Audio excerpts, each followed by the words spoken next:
Hola de nuevo, bienvenido otra vez a tu curso Lo que nunca te enseñaron sobre anticonceptivos. Ya vimos en la clase pasada cómo funciona tu ciclo menstrual, pero es momento de hacernos una pregunta existencial. ¿Alguna vez te has preguntado por qué los anticonceptivos son lo que son? ¿Cómo se cuidaba a las mujeres antes? ¿Por qué hay tantos efectos secundarios? ¿Por qué la responsabilidad casi siempre cae en las mujeres? En esta clase particularmente vamos a revisar la historia y la evolución crítica de la anticoncepción. A pesar de que la historia tiende a ser algo aburrido, vamos a verlo como de una forma como esquemática para que no se haga tedioso, ¿vale? Vamos a empezar. Ok. La anticoncepción pues no empezó como tal en una farmacia, no era como que en las etapas antiguas dijeran vamos a ir a comprar mi pastilla, vamos a ir a comprar un dispositivo, si no existía eso.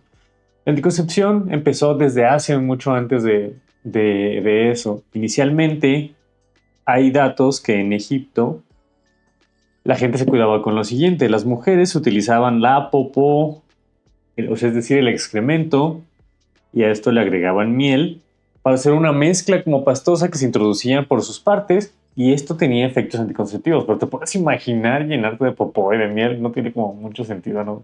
Qué miedo. Siguiendo, en Grecia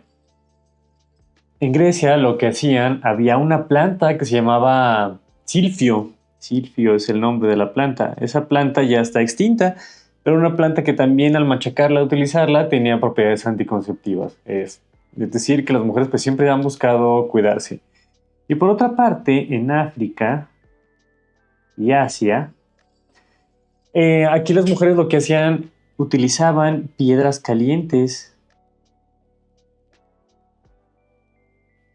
Aquí utilizaban también esencias,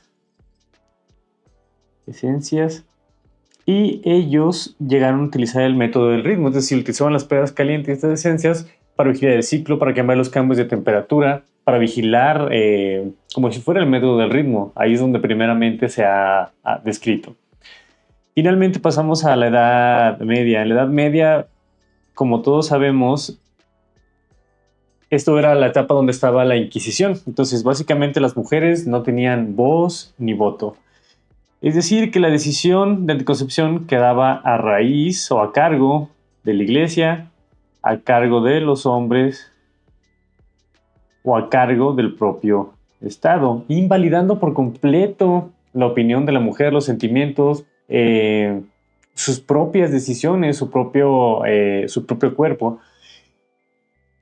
Básicamente aquí lo que había era castigos.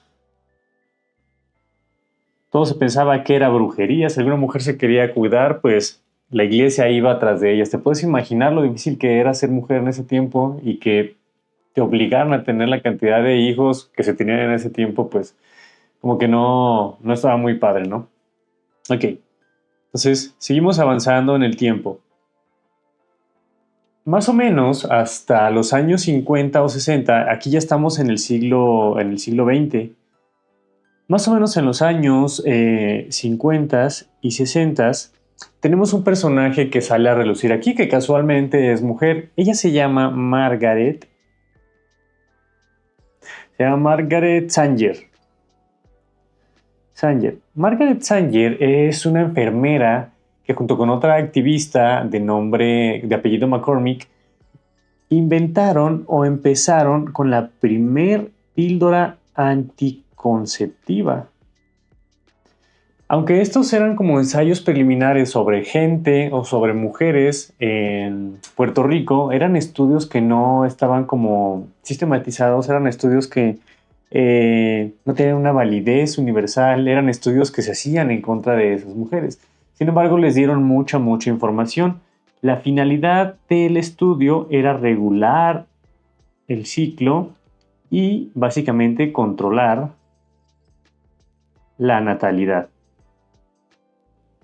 A pesar de cómo se dieron las cosas, pues fueron unos hallazgos importantes que después dieron pie a las hormonas sintéticas y a lo que hoy en día conocemos como tal como los anticonceptivos ya en forma.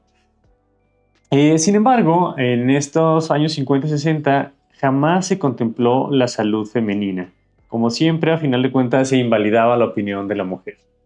Si seguimos avanzando en el tiempo, ya para los años 70 y 80 aumentó la cantidad de métodos anticonceptivos. Aquí ya podíamos encontrar DIUs, podíamos encontrar parches, podíamos encontrar implantes.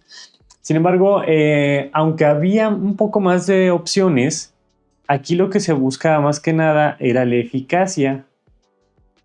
Es decir, que dejábamos de lado el bienestar de la mujer o dejábamos de lado la individualización. Es decir, que teníamos muchos métodos, pero eran como recetas.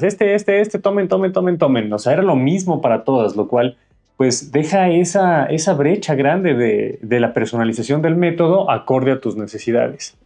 Y finalmente, para el día de hoy, para la actualidad, tenemos más opciones. Muchas más opciones. Métodos hormonales, métodos no hormonales, métodos naturales. Sin embargo, al haber tantas opciones, también hay más desinformación. Como son tantas opciones y es tanta la oferta, a veces es difícil encontrar la particularidad en cada uno, encontrar un método que se acople mucho a ti. Aquí desafortunadamente, pues no hay métodos para los hombres. Eso no es culpa de nosotros, es culpa de cómo funciona el cuerpo, cómo funciona el organismo de la mujer. Siempre es más fácil en ese sentido los métodos hormonales, pero hoy en día se están aprobando 2 métodos para hombres. Es un tipo de una inyección que va en las partes de los hombres que impide el paso de los espermas, pero eso ya se verá más adelante. Eso apenas está en pruebas experimentales. Pero aquí el mensaje es muy claro. Las mujeres siempre se han intentado cuidar desde las épocas antiguas hasta la actualidad. Tú pensarías que antes no existía esto, que de las mujeres no tenían mayor opción. Yo creo que el periodo más feo fue esa etapa de la Edad Media donde sí se obligaba a la mujer a hacer lo que se le decía. ¿Te puedes imaginar eso hoy? Pues estaría muy feo. Entonces, vamos a ver las conclusiones de esta lección. Una de las conclusiones más importantes es que la historia siempre va precedida de silencio y de invalidez, en el sentido de que jamás se le ponía atención a la voz de la mujer. Otra cosa que debemos resaltar es la falta de personalización.